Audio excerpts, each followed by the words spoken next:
एक अरबती बाप जिसने अपनी बेटी को राजकुमारी की तरह पाला था, जिसकी हर ख्वाहिश पर महल के दरवाजे खुल जाते थे और जिसकी जिंदगी में कभी ना नाम का शब्द नहीं था।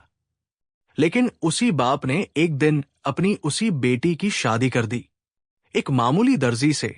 ना बड़ा घर, ना बड़ी कार, ना नाम, ना शोहरत, सिर्फ एक लड़का जिसकी जेब में पैसा नहीं पर दिल में खुददारी थी। क्या ये कोई सजा थी या कोई अनहा सबक? क्या उस बाप ने अपनी बेटी से मोहब्बत की या उसे गिराकर कुछ सिखाना चाहा? और वो लड़की जिसने रुतबे में जीना सीखा था, क्या वह सादगी में सांस ले पाई? ये सिर्फ एक शादी की कहानी नहीं है, ये एक टूटे हुए घमंड की और सच्चे प्यार की सिलाई से जुड़ी दिल को छू जाने वाली कहानी है। तो जानिए उस बाप के फैसले के पीछे छुपी पूरी सच्चाई और उस लड़की के सफर की हर वो परत जो उसे घमंड से माफी तक ले आई। कहानी को अंत तक जरूर पढ़िए, क्योंकि आखिर में वो सवाल मिलेगा जो शायद आपके भीतर भी कुछ बदल दे। शहर की सबसे ऊंची कॉलोनी में एक आलीशान कोठी थी। संगमरमर की दीवारें, फव्वारों से सजी बगिया और एक खामोशी जो रुतबे में लिपटी थी। उस घर में रहती थी अनन्या खुराना, एक खूबसूरत, आत्मविश्वासी और बेहद घमंडी लड़की। अनन्या का बचपन अभाव से कोसों दूर बीता था। उसके पिता विजय खुराना शहर के नामी कारोबारी थे, जो खुद मेहनत करके ऊंचाई पर पहुंचे थे, पर अपनी बेटी को हर मोड़ पर ढाल की तरह सुरक्षित रखा। अनन्या के कमरे में ब्रांडेड परफ्यूम्स की कतारें थी। उसकी अलमारी में हर रंग की महंगी ड्रेसेस और उसके लहजे में एक ऐसी तेजी जिसे उसने इज्जत समझ लिया था। वो अक्सर कहा करती, मेरी शादी किसी सीईओ या विदेश में रहने वाले किसी डायमंड डीलर से ही होगी। मैं कोई साधारण इंसान के लिए बनी ही नहीं। उसकी मां कभी कभार मुस्कुरा देती, लेकिन उसके पिता विजय हर बार चुप हो जाते। उन्हें बेटी की ये सोच खटकती थी। वो जानते थे कि पैसा जितना ऊपर ले जा सकता है, उतनी ही तेजी से नीचे भी गिरा सकता है। उन्हें डर था कि कहीं अनन्या एक दिन कुछ ऐसा न खो बैठे जिसे कोई पैसा वापस न दिला सके। समझदारी, सम्मान और इंसानियत। एक दिन एक पुराना दोस्त उनके पास आया, महेश गुप्ता, सीधा साधा आदमी जिसकी कपड़ों की सिलाई की एक छोटी सी दुकान थी, लेकिन उसकी आंखों में वही मेहनत की चमक थी जिसे कभी विजय अपनी आंखों में देखा करते थे। महेश बोला, मेरे बेटे कबीर के लिए रिश्ता देख रहे हैं। सच्चा है, साफ है, पर हां, अमीर नहीं है। विजय कुछ देर चुप रहे, फिर उन्होंने अपनी पत्नी से कहा, शायद हमारी बेटी को अब जिंदगी की असली सच्चाई से मिलाने का समय आ गया है। पत्नी चौंक पड़ी, तुम सच में अनन्या की शादी एक दर्जी से करवाना चाहते हो? विजय ने हल्के से मुस्कुराकर कहा, वो दर्जी नहीं है, वो एक ऐसा लड़का है जो रिश्ते सिलना जानता है, और शायद अनन्या को यही सीखना है। अनन्या को जब रिश्ता बताया गया तो बस इतना कहा गया, लड़का बहुत अच्छा है, अपना बिजनेस है, स्वाभिमानी है। अनन्या ने ज्यादा सवाल नहीं किए। उसे यकीन था कि उसके पापा उसके लिए कुछ गलत सोच ही नहीं सकते। पर शादी के ठीक 2 दिन पहले उसने पहली बार कबीर की तस्वीर देखी। सफेद कुर्ता, हल्की मुस्कान और बहुत ही सीधी सादी आंखें। अनन्या को झटका लगा, ये लड़का है, ये कोई कॉलेज का ऑफिस बॉय लगता है। वो अपने पापा के पास पहुंची, गुस्से में कांपती हुई, पापा, आपने मेरी शादी एक दर्जी से तय कर दी? विजय ने उसकी आंखों में देखा और कहा, हां, क्योंकि अब समय आ गया है कि तुम लोगों को कपड़ों से नहीं, उनकी सिलाई से पहचानो। अनन्या फूट पड़ी, तो आप मुझे सबक सिखाने के लिए शादी करवा रहे हैं? विजय ने बस एक बात कही, नहीं बेटी, मैं तुम्हें खोने से पहले तुम्हें समझाना चाहता हूं। उस रात अनन्या बहुत रोई, पर शादी रुकी नहीं। शादी धूमधाम से हुई। सजावट वही थी, फूलों की झालरें, चमकदार रोशनी, ढोलन गाड़े, लेकिन अनन्या की आंखों में चमक नहीं थी। उसके चेहरे पर जो मुस्कान थी, वो फोटो के लिए थी, जिंदगी के लिए नहीं। वो कबीर को बस एक अजनबी समझौता समझती थी। और जब विदाई के वक्त पिता की आंखें नम हुई तो अनन्या ने भीगती आवाज में कहा, आप खुश रहिए पापा, आपने जो सिखाया है वो मैं याद रखूंगी। सिर्फ ये मत भूलिएगा कि आपकी बेटी कभी आपके लायक थी। उसके पापा कुछ कह नहीं पाए, उन्होंने सिर झुका लिया। अनन्या ने जैसे ही सुबह आंखें खोली, सामने दीवार पर टंगी मां दुर्गा की तस्वीर थी, जिसके नीचे दिया मंद मंद जल रहा था। कमरा छोटा था, खिड़की से आती रोशनी फीकी थी। बिस्तर बगल से टूटा हुआ और अलमारी पर पुराना कपड़ा बिछा था। वो उठी तो उसके पांव में हल्का सा दर्द हुआ। पैरों के नीचे कच्ची जमीन की ठंडक महसूस हुई, जैसे किसी ने शाही रेशमी जमीन से उठाकर उसे मिट्टी पर पटक दिया हो। बाहर जाकर देखा तो किचन में एक बूढ़ी महिला, जिनके बाल चांदी जैसे सफेद, आंखों पर मोटा चश्मा, चाय बना रही थी। वो थी कबीर की मां, सावित्री देवी। उन्होंने बिना देखे ही कहा, बहू, नहाकर पूजा कर लो, फिर आकर रोटी बेल लेना। अनन्या सन्न रह गई। ना कोई कैसी हो, ना कोई थक तो नहीं गई, ना ही अच्छा हुआ तू आई। ससुर जी, रामनारायण जी अखबार पढ़ते हुए सिर्फ इतना बोले, बेटा, इस घर में सब काम खुद करना पड़ता। अनन्या ने उस दिन पहली बार महसूस किया कि जिंदगी में जब कोई गुरूर टूटता है तो आवाज नहीं होती, बस भीतर कुछ चुपचाप गिर जाता है। अनन्या को रोटियां बनाना नहीं आता था। उसने कभी गैस जलाना तक नहीं सीखा था। आटा उसके हाथों से गिरता रहा। सास की आंखों में तिरस्कार दिखा। मां ने कुछ सिखाया नहीं क्या? अनन्या कुछ कह नहीं पाई। बस रोटियां जली और उसकी आंखें भी। अनन्या ने कई बार अपने पिता को फोन किया, पर हर बार जवाब एक ही आया, तुम अब किसी और की जिम्मेदारी हो। वो चौंक जाती। क्या ये वही पिता थे जिन्होंने उसके लिए पूरी दुनिया पलट दी थी?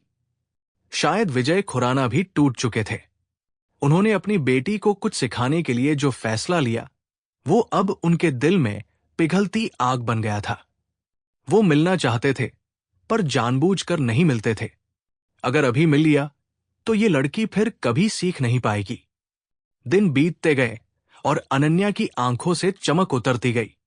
कबीर सुबह 9 बजे दुकान चला जाता और देर शाम लौटता। अनन्या अकेली घर में रह जाती, एक ऐसे माहौल में जहां रिश्ते थे पर अपनापन नहीं। सास सावित्री देवी अपने नियमों में कसी हुई और थोड़ी तीखी जबान वाली महिला थी। उनका मानना था कि बड़ी बहू को हर काम खुद करना चाहिए, चाहे मायके में कैसे भी रही हो। उनकी आंखों में अनन्या के लिए हमेशा एक संदेह और तुलना का भाव होता। हमारे जमाने में तो बहुएं ससुर की चप्पल तक सामने रखती थी, ये तो मोबाइल में ही लगी रहती है। ससुर रामनारायण जी का व्यवहार चुप लेकिन निर्णायक। वो सुबह अखबार पढ़ते, शाम को टीवी देखते। अनन्या से कभी कुछ सीधा नहीं कहते, पर उनकी खामोश निगाहें हमेशा जांचती। कभी बर्तन ज्यादा आवाज करते तो बस इतना कह देते, शांत घर है हमारा, कांच की तरह मत बजाया करो। अनन्या के लिए ये घर अब एक खुली जेल जैसा लगने लगा था, जहां कोई दरवाजा बंद नहीं था, पर हवा भी सांस लेने से कतराती थी। कबीर एक शालीन पुरुष था। वो अनन्या से बहस नहीं करता, पर अपनापन भी नहीं जताता। जब अनन्या उससे पूछती, तुम्हें मेरी परवाह है भी या नहीं, वो बस इतना कहता, मैं परवाह करता हूं, बस दिखावा नहीं करता। उसके शब्द कम थे, पर उसकी नजरें गहरी। पर अनन्या के लिए वो सब कमजोरी जैसा था। उसे लगता, वो लड़का जो मुझे नजरें झुका कर देखता है, वो कभी मेरा बराबरी का नहीं हो सकता। अनन्या धीरे धीरे घर के कामों में उलझती गई। सास ने एक दिन साफ कह दिया, जब तक बहू बनने की कोशिश नहीं करेगी, बेटी जैसी इज्जत नहीं मिलेगी। अनन्या का मन घुटने लगा। ना बाहर जाने की आजादी, ना मायके से कोई सहारा। उसने एक दिन अपने पिता को फिर फोन किया, पापा, क्या मैं कुछ दिन आ सकती हूं? पर उस पार की आवाज अब भी वही थी, तुम अब इस रिश्ते में हो, वहीं से लड़ना और वहीं से संभलना सीखो। उसका दिल फिर से धड़क गया। एक रात बाहर बारिश जोर से हो रही थी। अनन्या चाय बना रही थी और कबीर दुकान से लौट रहा था, पूरी तरह भीगा हुआ। जैसे ही वो अंदर आया, अनन्या चिल्ला पड़ी। छोटा सा घर, छोटी सी सोच और एक ऐसा पति जो कुछ कहता ही नहीं। ये क्या जिंदगी है मेरी? कबीर ने पहली बार आवाज ऊंची की। छोटी सोच मेरी नहीं है, तुम्हारे घमंड की है। घर छोटा हो सकता है, पर इसमें प्यार की जगह थी जो तुमने कभी देखना ही नहीं चाहा। वो मुड़ा और भीगे कपड़ों में ही बाहर चला गया। अनन्या ने पहली बार खुद बैग पैक किया। उसने कपड़े समेटे, चप्पलें डाली और रोती हुई निकल पड़ी। सास कुछ नहीं बोली, बस एक लंबी सांस ली। ससुर ने अखबार से नजर उठाई, पर रोका नहीं। बारिश तेज हो रही थी। गली में कुत्ते भौंक रहे थे और ऑटो वाला सवारियां ढूंढ रहा था। अनन्या उस दिन खुद को दुनिया की सबसे अकेली और सबसे गलत समझी औरत मान रही थी। मायके नहीं पहुंची, वो एक लॉज में रुकी। अनन्या को समझ आ चुका था कि मायके का दरवाजा अब खुलने वाला नहीं। उसने एक छोटे से लॉज में रात बिताई, अकेले आंसुओं के तकिए के साथ। अगली सुबह बिना किसी योजना के वो फिर उसी गली में लौटी जहां कभी वो रेशमी घमंड लेकर आई थी। अनन्या ने देखा, कबीर दुकान में बैठा है, एक बुजुर्ग महिला के नाप ले रहा है। उसकी आंखों में अपनापन था, उसके होठों पर मुस्कान। उसने देखा उस शख्स को जिसे उसने कभी सिर्फ दर्जी समझा था। आज वही दर्जी किसी की दुनिया सिल रहा था। वो घर नहीं गई, बाहर एक घंटा बैठी रही। उसने पहली बार सोचा, अगर मैं इस घर की बहू नहीं बन सकी तो कम से कम एक इंसान की मेहनत की इज्जत करना सीख सकती हूं। उसने अपनी एड़ियां पीछे खींची। पांव भारी थे, पर मन हल्का लग रहा था। दुकान से लौटते वक्त कबीर ने सड़क किनारे बैठी एक लड़की को देखा। भीगी साड़ी, झुका चेहरा और कांपती उंगलियां। वो कुछ कहने ही वाला था कि लड़की उठी और सामने आकर खड़ी हो गई। वो थी अनन्या। उसकी आंखें लाल थी, होंठ सूखे और हाथों में कोई सामान नहीं, बस पछतावा था और एक हल्की सी उम्मीद। वो कुछ बोल नहीं पाई। कबीर ने दरवाजा खोला। चलो अंदर, पहले भीगना बंद करो, फिर लड़ लेना। अनन्या की आंखों से टपकती बारिश अब चेहरे पर गिर रही थी। सावित्री देवी किचन में खड़ी थी। अनन्या अंदर आई, झुकी नजर और भीगा दुपट्टा लेकर। सास ने देखा, पर कुछ नहीं कहा। अनन्या ने चुपचाप अपने गहने उतारे, मेकअप पोंछा और उसी शाम पहली बार कबीर की दुकान में जाकर बैठ गई। कबीर टेबल पर बैठा था, सुई में धागा डालते हुए।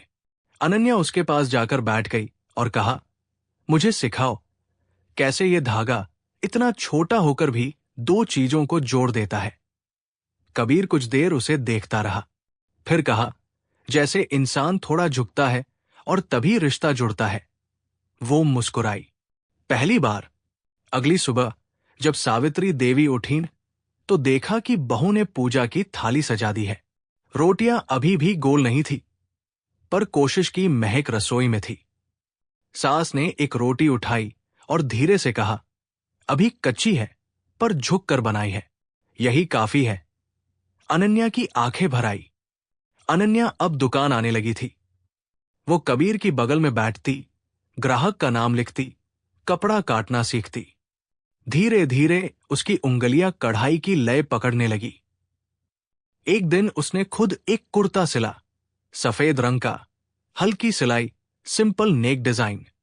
उसने कबीर से बिना कुछ कहे वो कुर्ता उसके बैग में रख दिया। अगली सुबह जब कबीर उसे पहनकर आया तो कुछ बदला हुआ था। उसके चेहरे पर गर्व था, उसकी चाल में नरमी थी। अनन्या उस दिन खिड़की से उसे देखती रही, जैसे कोई पेंटिंग हो जिसमें उसने अपना पहला रंग भरा हो। कबीर ने उससे कहा, अब ये घर सिर्फ मेरा नहीं है, ये एक कोशिश का घर है। एक शाम अचानक अनन्या के मोबाइल पर पापा का कॉल आया। कैसी हो बेटी? उसकी आवाज सुनते ही अनन्या की आंखों से आंसू झरने लगे। मैं सीख गई पापा, आप जो कहना चाहते थे वो अब मेरी उंगलियों की हर टांग में बस गया है। पिता भी रो रहे थे। तुम अब सिर्फ मेरी बेटी नहीं, एक और बेटी की मां बनने लायक बन गई हो। समय बीता। अनन्या ने दुकान में एक छोटा सा कोना बना लिया जहां वो आसपास की लड़कियों को सिलाई सिखाती है। वो कहती है, धागा छोटा हो सकता है पर अगर सही हाथ में हो तो जिंदगी को दोबारा सिल सकता है। शाम का समय है। छत पर हल्की हवा बह रही है। कबीर ने कहा, अगर मैं दर्जी न होता तो क्या तुम मुझसे प्यार करती? अनन्या ने मुस्कुराकर जवाब दिया, अगर तुम दर्जी न होते तो शायद मैं कभी इंसान को पहचान ही नहीं पाती। और इस तरह एक घमंडी लड़की जब एक मामूली दर्जी के घर पहुंची तो उसे समझ आया कि प्यार का कपड़ा दिखावे से नहीं, समझ और सम्मान से सिला जाता है। जिस रिश्ते को उसने मजबूरी समझा था वही रिश्ता उसकी सबसे बड़ी ताकत बन गया। और जिस पिता को वो गलत समझती रही आज उसकी दूरियां ही उसे करीब ला गई। कभी कभी जिंदगी हमें वहां ले जाती है जहां हम जाना ही नहीं चाहते, लेकिन वही हमें वो सिखाती है जो हमें जानना सबसे जरूरी होता है। क्या आपके जीवन में भी कभी कोई ऐसा मोड़ आया जहां घमंड टूटकर समझ बन गया? क्या आप भी कभी किसी ऐसे रिश्ते से गुजरे हैं जो बाद में आपकी सबसे बड़ी सीख बन गया? नीचे कमेंट में जरूर बताइए आपकी सोच, आपकी राय इस कहानी के बारे में। अगर आपको यह कहानी दिल से छू गई हो तो इसे लाइक करें, शेयर करें और हमारे चैनल स्टोरी बाय कहानी वाला को सब्सक्राइब करना न भूलें, क्योंकि अगली कहानी भी दिल से निकलेगी और शायद सीधा आपके दिल तक पहुंचेगी। मिलते हैं अगली कहानी में, एक और सफर, एक और एहसास के साथ। जय हिंद।